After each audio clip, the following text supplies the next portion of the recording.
Tasavvur qiling, erta sahar turib, siz kranni ochasiz. Suv oqadi.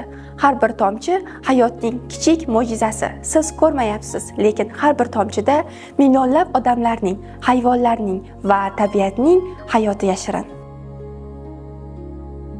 Hammamizga ma'lumki, yer yuzining 71% suv tashkil qiladi va uning 97% sho'r. Atigi 2,5-3% chuchuk suvni tashkil qiladi va uning atigi 1% inson foydalanishi uchun yaroqli hisoblanadi.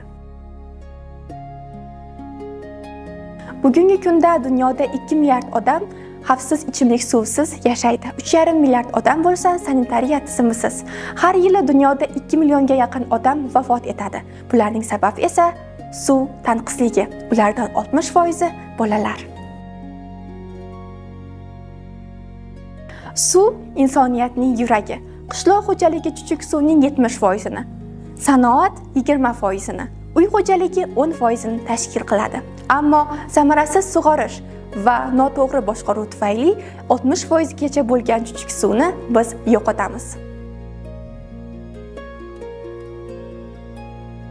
Dunyoda hosil bo'layotgan oqava suvlarning 80% dan ortig'i tabiatga tozalanmasdan qaytarilganligi sababli suv havzalari ifloslanadi. Odamlarning kundalik suv iste'moli rivojlangan davlatlarda 300-500 litrni tashkil qiladi. Rivojlanayotgan davlatlarda esa 50-100 litrgacha borishi mumkin. Statistika ma'lumotlariga ko'ra esa 2050-yilga borib, dunyo aholisining 5 milliarddan ortig'i suv tanqisligi muammosi bilan yashashi mumkin. Muzliklar yerdagi chuchuk suv zaxirasining 69%ni tashkil qiladi. So'nggi 50 yil davomida global isish tufayli muzliklar hajmi sezilarli ravishda kamaydi. Bu esa yerdagi chuchuk suv zaxirasini ham o'z-o'zidan kamayishiga olib keladi.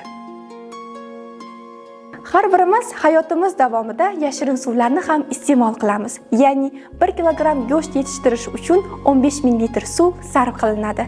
1 kilogramm guruch bo'lsa 2,5 ming litr suv degani.